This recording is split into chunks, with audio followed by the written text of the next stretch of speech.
नमस्कार, आप सभी का स्वागत करता हूं अपने YouTube चैनल सुरेंद्र सिंह बोरा में। साथियों, कल सुप्रीम कोर्ट में एक महत्वपूर्ण केस लगा था 39986 clarification and modification BEd versus BTC Supreme Court decision. तो सुप्रीम कोर्ट के डिसीजन को लेकर के कब से ये डिसीजन लागू होगा, रेट्रोस्पेक्टिव रूप से लागू होगा या प्रोस्पेक्टिव रूप से लागू होगा, सभी राज्यों की नज़र इस पर टिकी हुई थी कि कब से कब तक बीएड वाले अंदर होंगे और कब से कब के बीएड वाले जो हैं कि प्राथमिक में एलिजिबल नहीं होंगे। साथियों, जैसा कि मैंने आपको पहले भी बताया, पूर्व की ही भांति मैं आज भी फिर वीडियो बना रहा हूं, क्योंकि 2018 के एनसीटी का जो नोटिफिकेशन था उसमें बीएड मेरिट बेस पर बाहर हुआ है। मेरिट और क्वालिफिकेशन बेस पर जो है कि बाहर हुआ है, मेरिट बेस पर योग्यता के आधार पर बाहर हुआ है कि ये किस प्रकार की योग्यता है, लेकिन बीएड प्राथमिक से एक्चुअल में बाहर नहीं हुआ है। इस बात को मैं बहुत बार कह रहा था और फिर भी कह रहा था। बहुत सारे साथी कह रहे थे बीएड तो प्राथमिक शिक्षक से बाहर, शिक्षक भर्ती से बाहर होगा ही होगा, लेकिन यहाँ पर जो 2018 की मेरिट और योग्यता थी तो यहाँ पर बहुत सारे एनसीटी की गलतियाँ थी। एनसीटी ने जो है कि सही रूल रेगुलेशन को अपनाया नहीं था। कुल मिलाकर के जहाँ भी मैं देखूँ तो ये कहूँगा कि एनसीटी की गलती थी। तो उसके बाद 11 अगस्त को सुप्रीम कोर्ट का डिसीजन आया। तो 39986 2023 Arnav Ghosh versus union of India की कल जो है कि 3 नवंबर को सुनवाई थी, लेकिन जज साहब ने जैसे ही 16 नंबर केस की सुनवाई आई तो इस केस में बहुत कुछ मैटर बचा हुआ था और बहुत कुछ आर्गुमेंट रहे।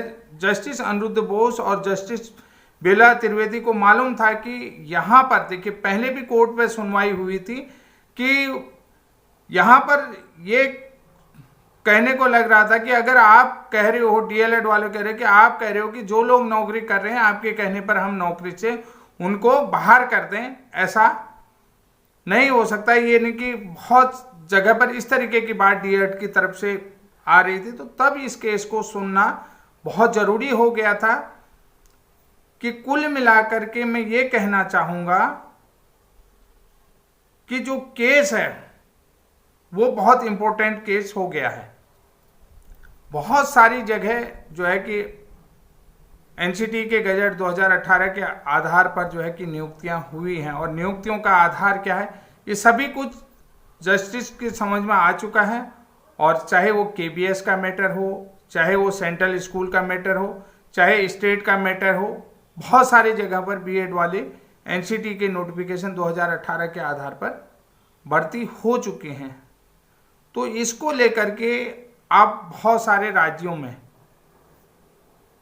जो कि सुप्रीम कोर्ट का डिसीजन आया कि बीएड वालों की नौकरी पर खतरा मंडरा रहा था, तो जज साहब की समझ में ये चीज़ें आ गई हैं। तो उन्होंने कहा कि इस केस के लिए हमें समय चाहिए। तो कल उन्होंने लेटर ऑन कहा था। बहुत सारे कह रहे थे कि बीएड के एडवोकेट उपस्थित नहीं थे, पास ओवर ले लिया गया है, लेकिन जज साहब ने खुद ही कहा था लेटर ऑन, यानी कि इस केस को सुनने के लिए समय चाहिए।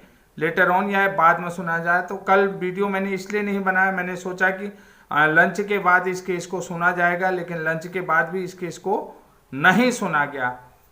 अब देखिए नियुक्ति का आधार क्या रहा क्या नहीं रहा, सभी राज्यों की निगाहें, यानी कि बीएड के लिए ये अंतिम होप है। इस याचिका में बीएड के लिए अंतिम होप हो, चाहे छत्तीसगढ़ का मैटर हो, चाहे मध्य प्रदेश का मैटर हो, चाहे 69,000 शिक्षक भर्ती, बंगाल का मैटर हो, चाहे बिहार का मैटर हो।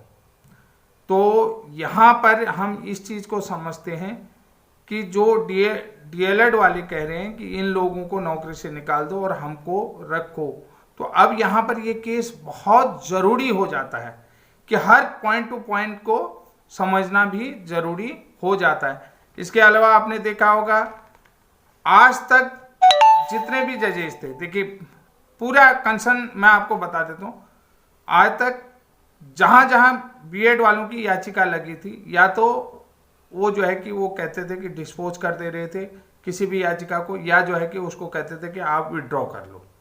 लेकिन इस केस में ऐसा नहीं हुआ, क्योंकि या वो केस जो है कि ट्रांसफर हो जा रहा था जस्टिस अनिरुद्ध बोस के, या जो है कि जस्टिस अनिरुद्ध बोस कह रहे थे कि जितनी भी याचिकाएं बीएड वर्सेस बीटीसी केस में लगी अधिकतर, लेकिन इस केस में ये लगता है कि बहुत खास मैटर बचा हुआ है और बीएड की मेरिट और योग्यता को लेकर के बहुत तगड़ी सुनवाई इसमें होने वाली है।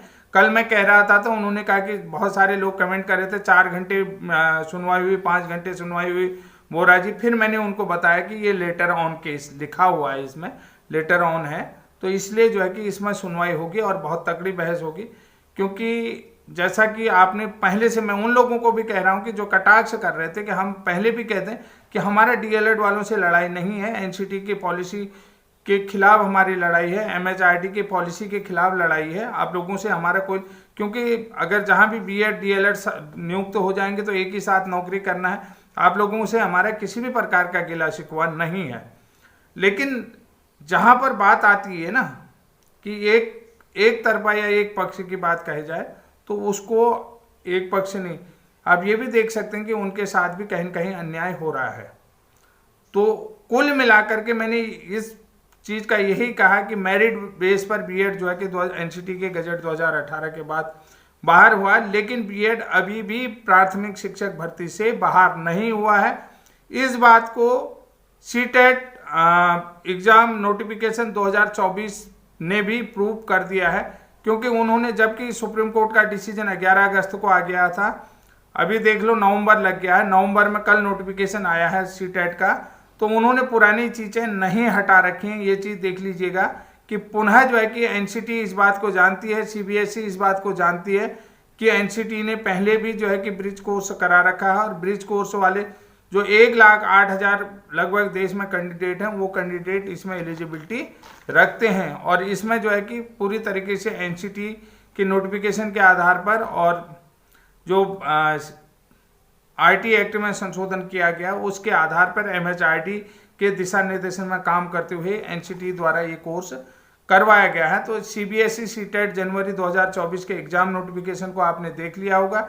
CTET primary level class 1 to 5 में कौन लोग इसमें आवेदन कर सकते हैं, ये चीज भी कल आप लोगों ने देख लिया होगा। फिर भी मैं बता देता हूं, बहुत सारे लोगों को मेरा वीडियो पसंद नहीं आता, लेकिन भाई क्लियर बात कहता हूं, उस बात को तो आप समझ लीजिए। मीठा नहीं बोलता हूं, कड़वा जरूर बोलता हूं, कड़वा जो है कि सच होता है। इस बात को मैंने आपसे पहले कह दिया कि बीएड प्राइमरी से बाहर नहीं है।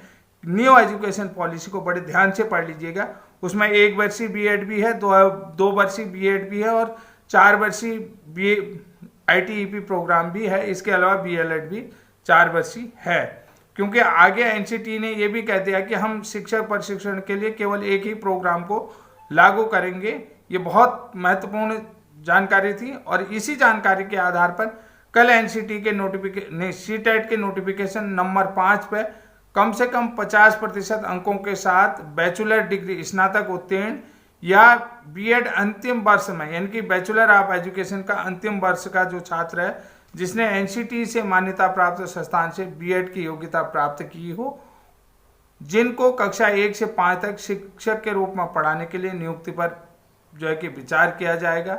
और 2 साल के भीतर, नियुक्ति के 2 साल के भीतर जिन्हें एनसीटी द्वारा मान्यता प्राप्त ब्रिज कोर्स करना होगा, ब्रिज कोर्स करना अनिवार्य है, वो लोग जो है कि सीटेट का एग्जाम दे सकते हैं।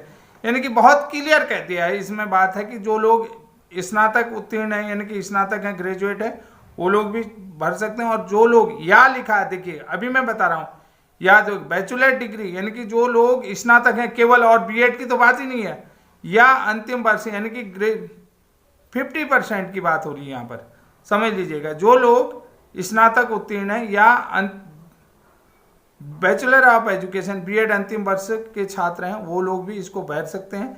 किसी एनसीटी से मान्यता प्राप्त संस्थान से बीएड की योग्यता प्राप्त की है, वो लोग भी इसको भर सकते हैं, जिनके बारे में सरकार सोच सकते हैं कि ये लोग प्राइमरी टीचर के रूप में कंसीडर किए जाएंगे। इसका मतलब स्पष्ट हो जाता है कि बीएड प्राइमरी से बाहर नहीं हुआ है। मैंने कहा नहीं कि एनसीटी का नोटिफिकेशन 2018 बीएड मेरिट बेस पर बाहर हुआ, लेकिन अब न्यू एजुकेशन पॉलिसी के अंदर मैंने कल स्पष्ट कर दिया था कि अभी बीएड बाहर नहीं है, न्यू एजुकेशन पॉलिसी के अंदर बीएड अभी भी अंदर है।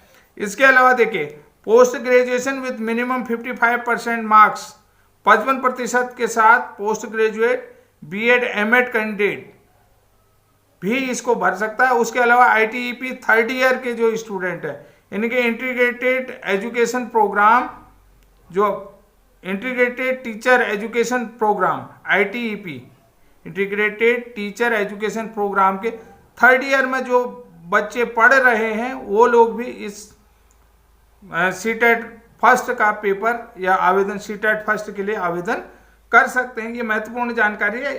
और दूसरी बात मैं ये बता देता हूँ कि जो अर्नव घोष बनाम यूनियन ऑफ इंडिया है, कल 3 तारीख को इस केस की सुनवाई नहीं हो पाई। नेक्स्ट डेट इस केस में आ गई है।